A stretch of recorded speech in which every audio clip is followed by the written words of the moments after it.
Eu quero que você acompanhe comigo em Hebreus 10, 19.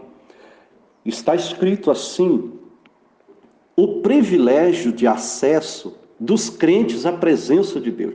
Nesse título você pode ver, né, que é um privilégio de acesso dos crentes à presença de Deus. Quer dizer, esse propósito nos leva a isso, ao acesso da presença de Deus, quer dizer, nos coloca diante do Senhor. Então isso é um privilégio. Veja, você é privilegiado, privilegiada, você é uma escolhida, um escolhido para esse propósito. É algo tremendo. Hoje é apenas o primeiro dia, e já nesse primeiro dia você vai ver algo tremendo na sua vida, porque aquele que se coloca na presença de Deus é outro, é outra. Aquele que se coloca na presença de Deus, ele é bem-aventurado, ele é feliz, né? Como falou aqui, é um privilégio para nós. Então, glória a Deus por isso, né?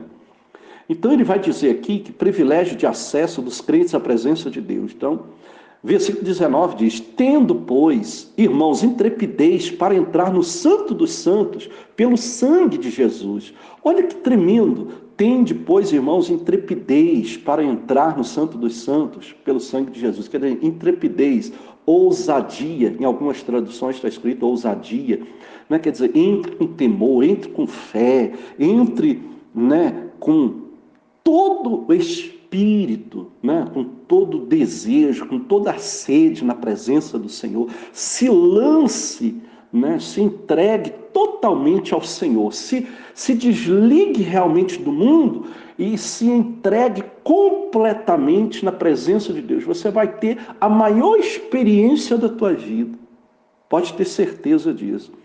Então, para poder falar sobre isso, né, como falou aqui no versículo 19, tendo, pois, intrepidez para entrar no Santo dos Santos, pelo sangue de Jesus, eu quero explicar para você o que é o Santo dos Santos. Na Bíblia, no Antigo Testamento, né, Santo dos Santos é o nome do lugar que era mais reservado dentro do tabernáculo, né, porque antigamente, nos dias de Moisés, tinha os tabernáculos, né, que eram móveis, mudavam de lugar para lugar, de forma que eles iam caminhando, eles iam montando aqueles tabernáculos, né, para poder estar ali adorando a Deus. E depois, posteriormente, dos tabernáculos, veio o templo em Jerusalém, né, o templo que Salomão vem construir. Então, antes de Salomão, né, nos dias de Moisés, já haviam tabernáculos, que eram essas tendas que se levantavam, se montavam ali aqueles tabernáculos, e depois desmontavam e montavam em outros lugares. E a diferença é essa: o tabernáculo é aquilo que montava em um lugar para adorar a Deus, o povo se reunia ali, e depois era desmontado e podia ser montado em outro lugar, como tendas, né, para que o povo estivesse ali. E, né, o templo é aquele que foi construído em um lugar, como a igreja aqui, foi construída e não tem jeito de se desmontar e mudar para outro lugar. Ele tem um lugar fixo. Então, a gente começa já dizendo que o Santo dos Santos é um lugar, né, que era reservado dentro do tabernáculo ou dentro do templo, como o templo também tem o Santo dos Santos. O que significa isso? Naquele tempo existia a Arca da Aliança, e essa Arca da Aliança representou o próprio Deus dentro do tabernáculo. Então, aonde estava a Arca, estava ali a presença de Deus. Então, existia um lugar ali dentro, né, do templo e também dos tabernáculos, que era separado, que ficava a Arca de Deus. E por que chamava um lugar santo? Porque estava a presença de Deus ali. Então, era o lugar do santo, o verdadeiro, o Deus Todo-Poderoso. Então, por isso é o Santo dos Santos, lugar do Santíssimo ali.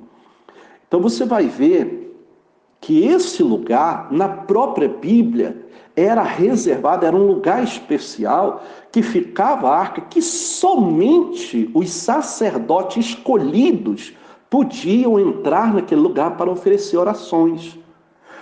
Então, hoje, esse lugar do Santo dos Santos é o próprio Jesus, o próprio Senhor Jesus. Você vê que em Hebreus aqui a gente leu, tendo, irmãos, intrepidez para entrar no Santo dos Santos pelo sangue de Jesus. Então Jesus, ele derramou o seu sangue, rasgou-se o véu, que havia uma separação do lugar do Santo dos Santos, né? Ali no tabernáculo, que ali só podia entrar os sacerdotes, né? Hoje, nós temos esse acesso por meio do sangue de Jesus. Então, é importante você saber o que representa Santo dos Santos, para você entender que hoje, espiritualmente, nós estamos entrando na presença do Santo dos Santos, que é Jesus. Então é isso. O Santo dos Santos também é chamado na Bíblia de lugar santíssimo e lugar íntimo, lugar de intimidade. O Santo dos Santos estava diretamente relacionado à manifestação da presença de Deus, quer dizer, ali se manifestava o próprio Deus. Se você vê no Novo Testamento, em Mateus, você vai ver o profeta Zacarias entrar no Santo dos Santos e Deus se manifestar a ele ali. E ele até fica mudo e não pode falar, porque Deus fala com ele, o anjo do Senhor fala com ele, e lhe entregou uma promessa, e falando que ele ia ser pai, né? E ele já em ditosa velhice, não acreditando, ele ficou meio que desacreditado, e por isso ele ficou mudo e só pôde falar depois que o filho nasceu. O João Batista, né? João Batista é o filho do profeta Zacarias, a qual estava orando no Santo dos Santos, e Deus, né, fala com ele ali, se manifestou a ele. Então, você pode ter certeza que as maiores manifestações do poder de Deus está na vida daqueles que se colocam diante dele. É na presença dele que acontecem as maiores manifestações. Então é por isso que eu digo para você com toda certeza, se você entrar na presença de Deus com esse propósito que nós estamos fazendo, você se desligar do mundo, né, e se ligar ao Altíssimo, você vai ver as maiores manifestações de Deus na tua vida. A intimidade, né, aquela certeza da sua salvação, é tudo de bom, pessoal, é algo maravilhoso. Então, o Santo dos Santos estava diretamente relacionado à manifestação da presença de Deus. Dentro dele ficava, né, do Santo dos Santos, ficava a Arca da Aliança. Somente o sumo sacerdote tinha autorização para entrar no Santo dos Santos. E como era o Santo dos Santos na Bíblia? Pessoal, quando Deus tirou o povo de Israel do Egito, ele deu instrução acerca de como o seu povo deveria se relacionar com ele. Essas instruções falavam muito sobre a maneira como se daria a adoração em Israel, como que o povo ia adorar ele. Através de Moisés, Deus ordenou a construção do tabernáculo e a fabricação de sua mobília, dos utensílios, que seriam usados nas cerimônias, né, litúrgicas do Antigo Testamento, né, da lei da Torá, que eram os livros, né, do Antigo Testamento, dos livros de Moisés. Esse tabernáculo era um santuário móvel, mas durante o reinado de Salomão, um templo foi construído em Jerusalém. Assim, a parte principal do tabernáculo, né, depois do templo, era dividida em 2 compartimentos. São eles o santo, né, o santo lugar e o Santo dos Santos. Então existia o santo, porque Santo dos Santos, existia o santo lugar e o Santo dos Santos. Entre essas 2 salas havia um grande véu que, como uma cortina, fazia a separação dos ambientes, né? Separava o ambiente do santo para o ambiente do Santo dos Santos. O Santo dos Santos era uma sala do formato de um cubo. Dentro do Santo dos Santos ficava a Arca da Aliança. Essa arca era a representação máxima de Deus. Era aquilo que Deus até pedia quando eles iam à guerra, eles levassem só alguns sacerdotes, podiam estar carregando a arca. A arca não podia ser carregada de outra maneira, porque ela representava a presença de Deus, né, com os homens ali. Tanto que Uzá era um obreiro que, quando carregaram ela de uma forma errada, colocaram ela ali no carro de boi, Uzá, vendo que ela ia cair, ele leva a mão para tocar, e ali ele morre, porque ele não podia tocar, ele não tinha autorização para tocar. Ainda que ele teve boa intenção de segurar para não deixar a arca cair, mas não podia. Então, devido a ele não poder tocar, porque a presença de Deus é tão santa, que aquele que tocasse morreria. Então, isso aconteceu com Uzá, né? E, para explicar melhor, quem entrava no Santo dos Santos? Quando Deus passou, né, as ordenanças ao povo de Israel sobre o serviço religioso, ele também designou certas pessoas para servirem como sacerdotes. Esses sacerdotes eram representantes do povo, né? Diante de Deus. E diante do povo, de Deus, também iniciou os sacerdotes que deveriam ter um líder. Esse líder é chamado na Bíblia de sumo sacerdote, ele estava acima, né, dos outros. Somente o chefe dos sacerdotes, que era esse sumo sacerdote, é como um chefe, né, uma liderança, como sumo sacerdote, tinha permissão de entrar no Santo dos Santos. Mas, mesmo ele não poderia fazer isso de qualquer maneira, mesmo ele sendo o chefe e o sumo sacerdote, só podia entrar oficialmente no Santo dos Santos uma vez por ano, no dia da expiação. Nesse dia, o sumo sacerdote entrava no Santo dos Santos com uma expiação de sangue diante do propiciatário, que era aquele local que era específico para ele fazer, né, essa expiação, que era também, né, a tampa da Arca da Aliança. O sumo sacerdote apresentava ao Senhor uma oferta expiatória pelo pecado, né, e do povo, no qual também estava incluído o sumo sacerdote ao qual, né, ele apresentava. Qualquer outra pessoa desautorizada, né, que entrasse no Santo dos Santos, poderia ser morta pela presença consumidora da santidade de Deus. E o significado do Santo dos Santos? O Santo dos Santos significava a própria sala do trono de Deus. Entre o povo da aliança, no Santo dos Santos, a presença de Deus era revelada. Mais interessante, naquele lugar, né, naquele santo lugar, o que se encontrava de forma mais íntima e pessoal com o seu povo, né? Mas, como foi dito, esse encontro acontecia através do sumo sacerdote, após rígidos preparos especiais, quer dizer, rígidos porque eles tinham toda uma cerimônia para preparar, não era de qualquer jeito, se preparavam, né, para poder estar ali. É como hoje, a gente prepara e vai ter um culto, por exemplo, igual hoje, né, às 19 horas vai ter o culto da Santa Ceia, e não é simplesmente naquela hora que começa o culto da Santa Ceia. Na realidade, ele começa desde que eu acordo, né? A gente vai se preparando para aquele momento, vai deixando tudo preparado. Tem toda uma preparação para quando chegar aquele momento, a gente venha ministrar aquilo que a gente preparou, aquilo que a gente buscou de Deus. Então, assim, eram os preparos, né, especiais, rígidos, né, naquele tempo também. Mas o Santo dos Santos, assim como o tabernáculo em geral, apontava uma realidade superior. Tudo isso era, né, temporário e insuficiente em si mesmo. Somente uma pessoa podia entrar no Santo dos Santos, e isso significa que não havia uma plena aproximação de Deus. Então, né, jamais a promessa da nova aliança poderia se cumprir no Santo dos Santos, dentro do santuário terreno, através do profeta Jeremias, né, que Deus prometeu, que dizendo, conhecer o Senhor, porque todos me conhecerão, né, está lá em Jeremias 31, desde o menor até o maior deles. Como uma promessa assim poderia se cumprir no Santo dos Santos terreno? Isso era impossível, por isso o escritor de Hebreus aplicou essa profecia de forma a mostrar superioridade da nova aliança, em Hebreus 8, né, 8-13.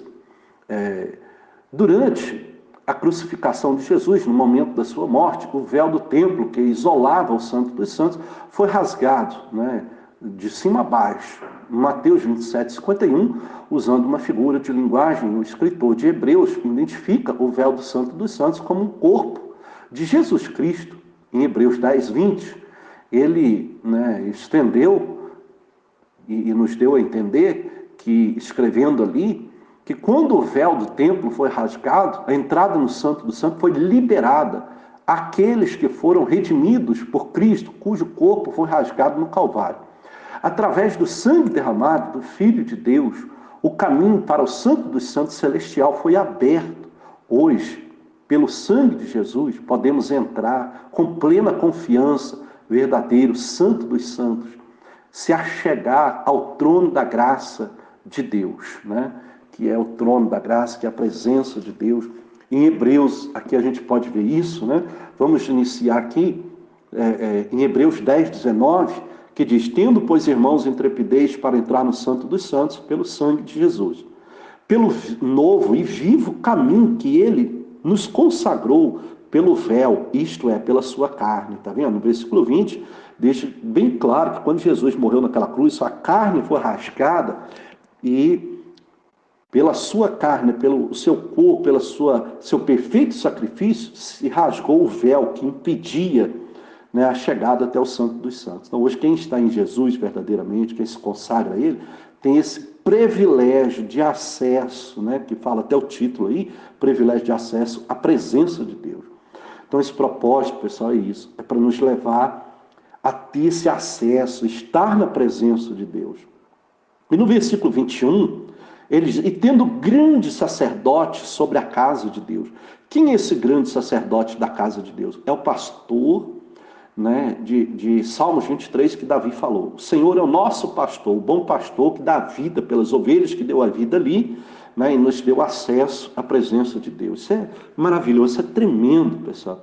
Então, né, o perfeito sacrifício de Jesus, né, ele nos deu esse acesso. E hoje nós temos que, né, nos santificar, nós temos que nos buscar, porque nós sabemos que Deus se santificou, que Deus morreu pelos nossos pecados. Então, não é de qualquer forma que a gente vai entrar na presença de Deus. Nem todo mundo entra no reino dos céus. O reino dos céus, os céus, é para poucos. O próprio Jesus falou que muitos vão procurar entrar, mas não vão conseguir. Né? Então, é por isso que eu falei para você que esse propósito que nós estamos iniciando hoje não é para muitos. É bíblico isso, é bíblico. Poucos são aqueles que se dispõem. O reino dos céus é tomado por esforço e é poucos se esforçam assim. Então posso dizer para você aqui, claramente, você é uma pessoa, né, estudiosa aí na Bíblia, você tem nos acompanhado, você que está aí, né, nesse grupo agora, você já tem lido, né, e tem acompanhado, e você já tem entendimento. Então você sabe que o que nós estamos falando aqui é verdade. Então você é um privilegiado ao acesso, né, à presença de Deus, e você sabe que não é todo mundo que vai chegar lá. Então você sabe que são poucos, é por isso que são poucos também que estão se esforçando aí para estar nesse propósito, que é um propósito muito espiritual, pode ter certeza, porque nós vamos desligar do mundo para poder nos ligar a Deus, para poder nos aproximar. O que é aproximar? Estar mais perto, né? Por exemplo, quando você está numa roda, a pessoa fala, aproxima aí, quer dizer, você chega mais perto, né? Então no versículo 22 fala isso, ó, aproximemo-nos com sincero coração, em plena certeza de fé, tendo o coração purificado de má consciência e lavado o corpo com água pura. Olha o que fala nesse versículo, como que a gente aproxima de Deus? Com coração sincero, né? Quer dizer, com sinceridade, com desejo no coração, com amor, não é de qualquer jeito. Assim como o sacerdote não podia entrar no templo do Santo dos Santos naquela época, de qualquer forma, também nós não podemos entrar hoje na presença de Deus de qualquer forma. Temos que ter o coração sincero, né? A resposta está tudo aí no versículo 22. Aproximemos do Senhor com um sincero coração e em plena certeza de fé. Quer dizer, sem dúvida, não pode haver dúvida. E outra coisa muito importante, tendo o coração purificado. Então, esse coração purificado é o propósito do jejum. É você não se contaminar com as coisas do mundo. É você não se contaminar com as informações do mundo. Mas você se alimentar do Espírito, das coisas espirituais. A palavra é vida, Espírito e são vida. Então, a palavra vai levar você ao acesso a Deus. Você não vai entrar de qualquer forma, você vai se preparar. Você vai estar meditando na palavra, você vai estar desligando do mundo, você vai estar desligando das informações. Você vai tirar esses 21 dias agora para ter um coração purificado das más informações, da contaminação do mundo, daquilo que corrompe. Quer dizer, você vai estar purificando o teu coração.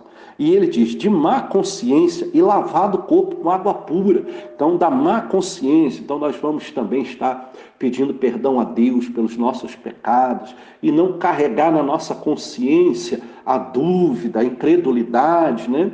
Vamos estar nesses 21 dias entrando com intrepidez na presença de Deus, quer dizer, com ousadia, com coração purificado, né?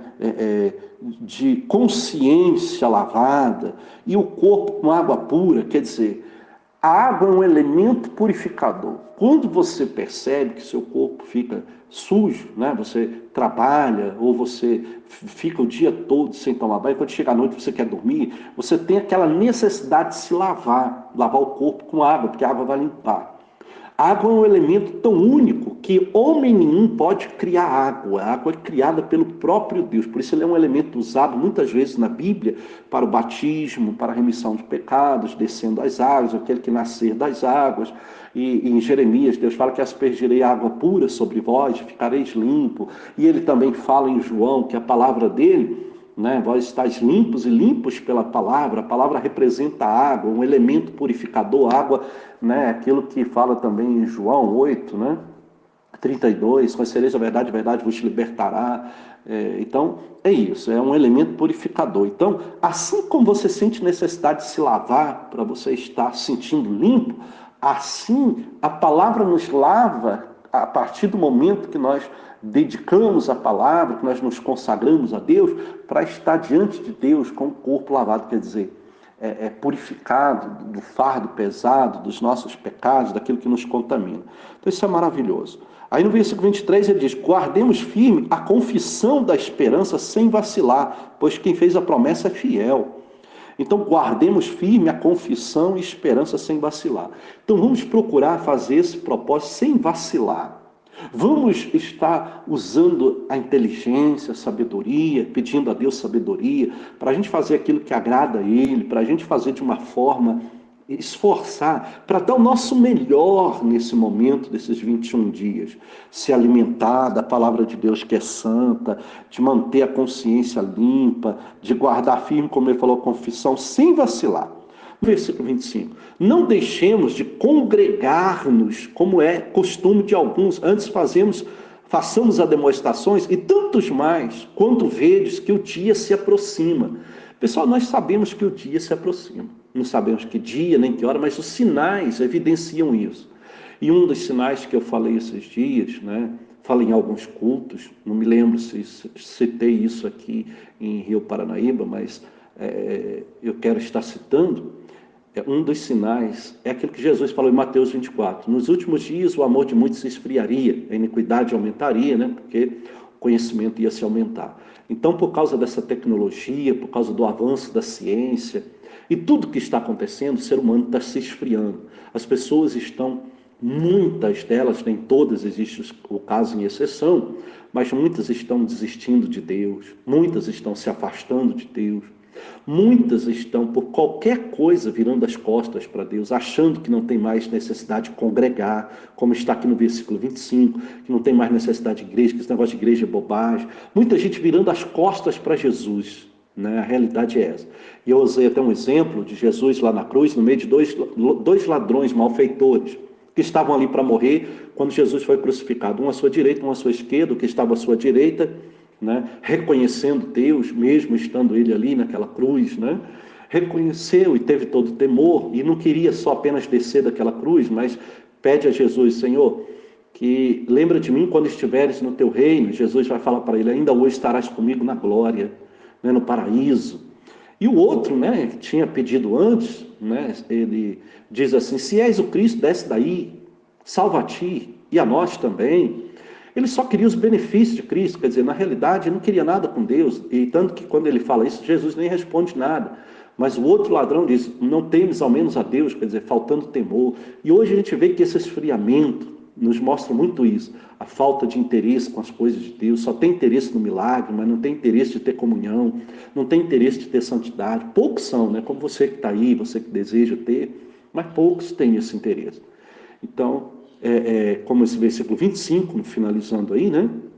Diz, não deixemos de congregar-nos como é de costume, de alguns, porque fala costume de alguns, porque congregar, pessoal, é costume de poucos mesmo. Congregar não é apenas estar numa igreja, mas é ter aquele compromisso, né?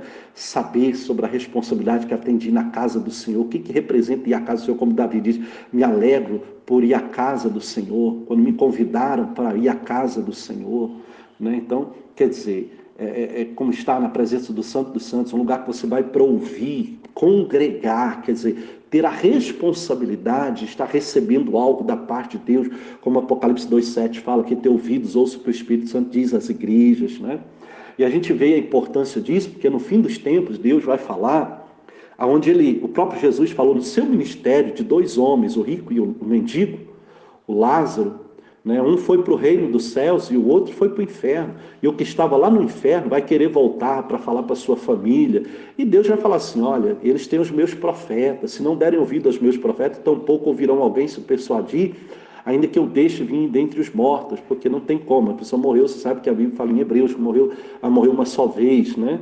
Então, não dá para o homem voltar. E se ele não ouvir o sacerdote que Deus enviou, vai ouvir a quem? Então, a gente vem na casa de Deus para congregar, para ouvir o que o pastor, o homem de Deus, tem para pregar. Não estamos nos engrandecendo aqui de forma alguma, que a gente tem que ser humilde, a gente não é melhor do que ninguém, mas é um ensinamento que Deus dá aos pequeninos mesmo. Deus escolheu as coisas loucas desse mundo, aqueles que nada são, para confundir aqueles que acham que são. Então, somos nós que temos esse coração purificado, que busca ter uma vida com Deus. Então nós estamos nesse propósito, nem todos estão, alguns só. E finalizando o versículo 25, ele vai dizer: não deixemos de congregar, como nos é de costume de alguns. Antes façamos ademoestações, quer dizer, alertar. E tanto mais que vês que o dia se aproxima, principalmente nesse tempo em que nós não podemos cochilar agora, pessoal. Nós estamos aí caminhando para uma reta final. Imagina só, né, o desespero daquele homem que estava no inferno, sabendo que não estava, ali tinha acabado para ele estava na reta final. Você vê que Deus fala que quem está de lá não podia passar para cá. Então ali já estava tudo acabado para ele, é um desespero muito grande, pessoal. Então, o que ele podia fazer tinha que ter feito antes, né? E nós temos essa oportunidade agora. Então vamos fazer agora, vamos nos congregar. Hoje, por exemplo, nesse primeiro dia aqui, nós já temos a oportunidade de iniciar com o culto da ceia do Senhor. Olha que maravilha! Nós vamos nos congregar hoje, vamos estar congregando hoje, cultuando hoje a Deus com a Santa Ceia do Senhor. Então já vamos começar bem, porque a Santa Ceia, ela é um dia tão especial que o próprio Jesus falou que era para fazer isso em memória dele. E a Santa Ceia é um dia que para o cristianismo é um dia mais importante, porque é o dia, né, que nós fazemos isso em memória de Cristo, lembrando do que Cristo fez por nós, desse véu que foi rasgado, o corpo dele que foi rasgado, a morte de Cristo e a ressurreição de Cristo que nos levou ao acesso à presença de Deus. Muitas pessoas no mundo que dizem que o mês de agosto é um mês de desgosto, mas para nós não. Para nós é mês de gosto, é mês de alegria, é mês de bênção. Então, pessoal, é isso. Forte abraço e até amanhã, permitindo o nosso bom Deus.